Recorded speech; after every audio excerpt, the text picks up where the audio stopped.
আমি হেলেনা রায়হান, ক্লাসবেল থেকে তোমাদের সকলকে জানাই স্বাগত। টেস্ট এক্সাম শেষ।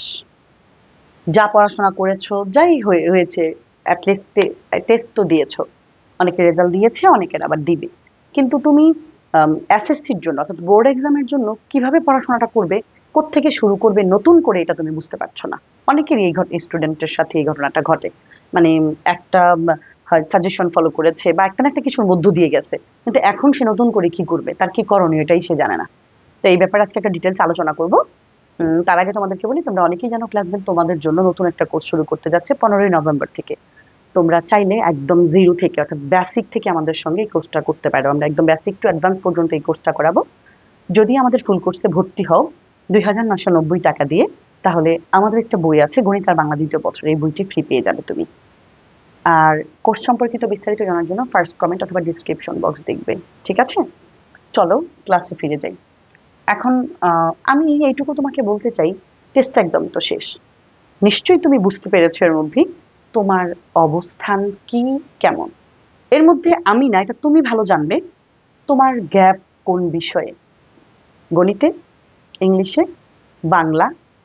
শোনো, বিষয়ে বাংলা দ্বিতীয়ই হোক আর আইসিটি হোক না কেন, বা ইসলাম ধর্মই হোক না কেন, প্রতিটা বিষয়ই তোমার জন্য গুরুত্বপূর্ণ।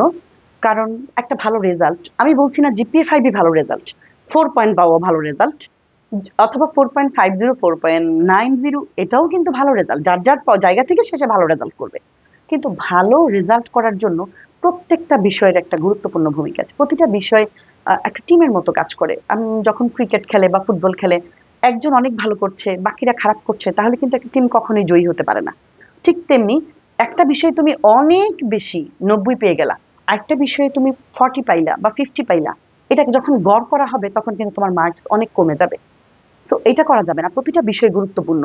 এখন যেহেতু আমরা 2 মাস সময় পেয়েছি বেশি, ইভেন পরীক্ষাটা পিছিয়ে দিয়েছে, আমরা এই সময়টাকে যথেষ্ট কাজে লাগাইতে পারি।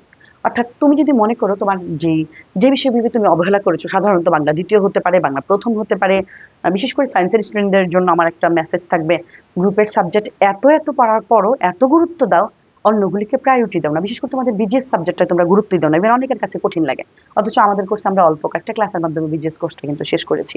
সো একটা ক্লাসই দেখা যায় যে একটা অধ্যায় শেষ, 2টা 3টা অধ্যায় শেষ, তাৎক্ষণিক সৃজনশীল শেষ। তো তুমি কিন্তু চাইলে মানে নিজের মতো করে, এটা আমার কোর্সে আমি আমি বললাম, তুমি তোমার জায়গা থেকে ওই দুর্বলতা যে সাবজেক্টে আছে, কোন পরীক্ষাটা খারাপ দিয়েছো জানো, ওই সাবজেক্ট দিয়ে তুমি শুরু করো। ঠিক আছে, আমরা প্রতিটা বিষয়ে সাজেশন খুব শীঘ্রই নিয়ে আসবো একদম বোর্ডের জন্য। আমাদের ক্লাস ডেলের ইউটিউব চ্যানেলে অবশ্যই চোখ রাখবে, সাজেশন তুমি পেয়ে যাবে। আর আমার সাজেশন কতটা কার্যকরী, আমি কতটা দায়িত্বশীলতার সাথে একটা সাজেশন দিই, আমার টেস্টের সাজেশনগুলো দেখলেই তুমি বুঝতে পারবা। আমি যথেষ্ট রিসার্চ করে তারপর একটা সাজেশন দিই, কারণ আমি মনে করি একটা স্টুডেন্টের ভবিষ্যৎ আমার হাতে।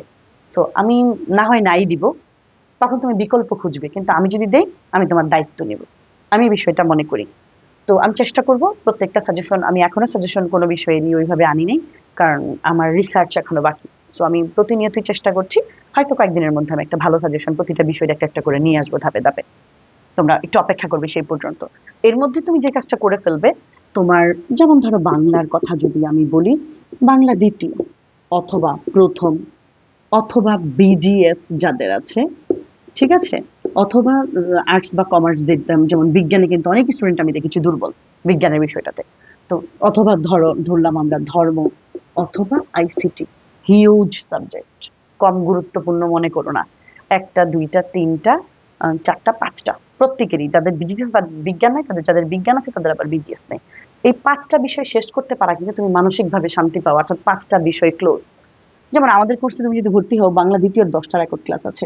10টা রেকর্ড ক্লাস তুমি যদি চাও, তুমি বইটা 2 দিনে টানা শেষ করতে পারবে, আর কোনো বই না ধরলে। আর যদি বলো না ম্যাম আমি একটু আস্তে ধীরে করতে চাই, সর্বোচ্চ 5 দিন সময় দিলে 2টা 2 করে ক্লাস করলে 10টা ক্লাস 5 দিনে শেষ। আবার 5 দিন সময় নিয়ে বাংলা প্রথম 11টা ক্লাস আছে দেখে ফেললা। এইভাবে করে বিজিএস ক্লাস দেখে ফেললা, বা বিজ্ঞান দেখে ফেললা, বা আইসিটি দেখে ফেললা।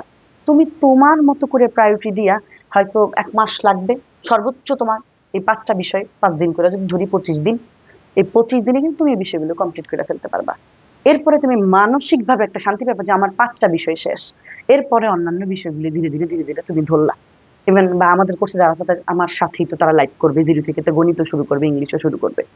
তো আর এগুলো পাশাপাশি যদি করে ইনশাল্লাহ অনেক বেশি বেটার কিছু হবে। তার মানে প্রবলেমটা খুঁজে বের করে সঠিক জিনিসটাকে প্রায়োরিটি দিয়ে ধরে ধরে প্রতিটা সাবজেক্ট করবে। এখন তুমি বলতে পারো ম্যাডাম যে আমি প্রতিটা বিষয়ে কতক্ষণ সময় দিব, এটা তোমার উপর ডিপেন্ড করে কতটুকু সময় তোমার আছে তুমি দিতে চাও। তবে আমি এটুকু বলবো, যেইটা ধরবে ওই টপিক ছেড়ে উঠবে না, কারণ পড়াশোনায় মনোযোগী হইতেও আধা ঘন্টা এমনি এমনি চলে যায়। ওই বিভিন্ন জায়গায় ব্রেন থাকে, এটা নিয়ে চিন্তা সেটা নিয়ে চিন্তা, এগুলো করতে করতে ব্রেন স্থির হইতেও আধা ঘন্টা লাগে। এরপরে যখন পড়াটার মধ্যে গভীরে একটু ঢুকছো, আবার দেখা যায় এটা বুঝো না, এই লাইন বুঝো না, ওই লাইন বুঝো না, খুঁজতে খুঁজতে আরো এমনি সময় চলে গেছে। অর্থাৎ 2 ঘন্টা 2.5 ঘন্টার নিচে একটা বিষয় কখনোই হয় না। যথেষ্ট মানসিকতা নিয়ে বসবা যে আমি পড়তে চাই, আমি শিখতে চাই, 2-2.5 ঘন্টা পড়ে ওই টপিকটাকে মোটামুটি আয়ত্ত এনে তারপর উঠবা। ওই আধা ঘন্টা এটা পড়লাম, আধা ঘন্টা ওইটা পড়লাম, না হইলো এইটা না হইলো সেইটা, কোনোটাই হইলো না। এটাতে আরো হিতে বিপরীত হয়। যেমন আমার স্টুডেন্টদেরকে আমি বলি প্রথম কোর্সে আসলে যে তুমি ম্যাথে দুর্বল, আগে তুমি ম্যাথই করো, এগুলো তুমি বাদ দাও, এগুলো তুমি 2-4 দিন 5 দিন পরে করবা। কারণ তুমি যেহেতু ম্যাথে দুর্বল, তাহলে ম্যাথটাকে তোমার বেশি সময় দিতে হবে। যে তোমার সাথে বন্ধুত্ব না শত্রু, তো তোমার সাথে শত্রুকে তো তোমার আপন করে পাইতে চাইলে তাকে সময় দিতে হবে, তাই না? তো ম্যাথকে তুমি দুর্বল, তুমি তুমি ভাবতেছো আমার শত্রু, আমি পারি না ম্যাডাম, আমি জীবনও পারবো না। আমি বলি তুমি এটাই পারবা। চলো আমরা ম্যাথ দিয়ে শুরু করি, 1 সপ্তাহ আমরা আর কোনো বই ধরবো না, টানা 1 সপ্তাহ আমরা ম্যাথ করবো। যখন ম্যাথটা তুমি আয়ত্তে চলে আসবে, ইভেন তুমি দেখবা 2টা অধ্যায় করে ফেলছো 5 দিনে, আরে আমি তো পারি, এতদিন তো আমি আমাকে ভুল বুঝছিলাম। এই যে একটা কনফিডেন্ট তুমি হারানো ফিরা পাইবা, এটাই তোমারে পরবর্তীতে আমার বলা ছাড়াই কয়েক ধাপ তুমি আগায় যাইবা যে আমি পারি। সবাই বলছে তুমি পারবা না এতদিন, সবাই তোমাকে দমায় রাখতে চাইছে, সবাই তোমাকে ডিমোটিভেট করছে, কিন্তু এখন তুমি পারবা।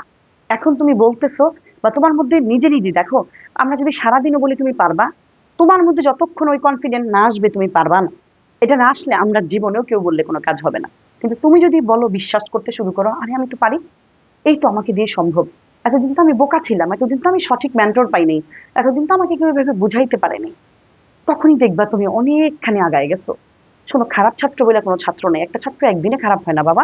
একটা ছাত্র দীর্ঘদিনের অবহেলা অযত্নে আহ ধীরে ধীরে সে খারাপ হয়ে যায়। তো তুমি যদি তুমি খারাপ হইতে পারো ধীরে ধীরে, তাহলে তুমি ধীরে ধীরে ভালো হইতে পারবা, তাই না? তার মানে ভালো হইতে গেলে একটু সময় লাগে, খারাপ হইতেও গেলেও সময় লাগে। তুমি ভালো স্টুডেন্ট, চাইলে তুমি খারাপ হইতে পারবা। তুমি একটা জিনিস পারো, আমি জিজ্ঞেস করলে তুমি কি চুপ থাকবা? কোনোদিনই না। তো মানুষ পারে না এমন কিছু নয়, তোমার সাথে বন্ধুরা যদি পারে তুমি কেন পারবে না? আমি একটা ভিডিও দিয়েছিলাম 47 থেকে 90 কয়েকদিন আগে। ওই ছেলেটা 47 পেয়েছিল প্রি টেস্টে, প্রচন্ড মন খারাপ ছিল। এখন ছেলেটা 90 পেয়েছে। একটা মেয়ে আমাকে মেসেজ করেছিল 37 পেয়েছিল ম্যাথে, এখন সে 82 পেয়েছে। তো তারা যদি পারে তুমি কেন পারবে না? আমার এই বর্তমান কোর্সে 15 তারিখ থেকে যে নতুন কোর্স শুরু হবে, এটা তো আছি, এর আগে আমি যে টেস্টের কোর্স করাইছিলাম, ওই কোর্সে আমার কম করে হলেও 20 জনের মতো মানে একদম আহ, এরা দাখিল না, এরা হচ্ছে তোমার কওমি মাদ্রাসা হাফেজি, হাফেজির স্টুডেন্ট, হাফেজ কোরআনে হাফেজ ওরা। তো ওরা আবার দাখিল থেকে পরীক্ষা দিবে। তো আমার কাছে ওরা আছে, দাখিলের স্টুডেন্টরা কিন্তু নর্মালি হাফেজ বা কওমি যারা করে তারা কিন্তু নর্মাল পড়াশোনা থেকে ডিটাচ থাকে।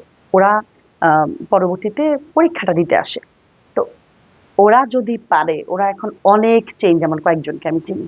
ইভেন ও শোনো, মানে ও বলে যে আমরা কিছুই পারি না ম্যাডাম, যখন ভর্তি হয়েছে অনেক একটু ভয়ে ভয়ে ভর্তি হয়েছে, এখন তো মাসাল্লাহ অনেক চেঞ্জ। তো ওদের চেয়ে তো তোমাদের অবস্থা ভালো। ওরা যদি পারে তাহলে তুমি কেন পারবে না?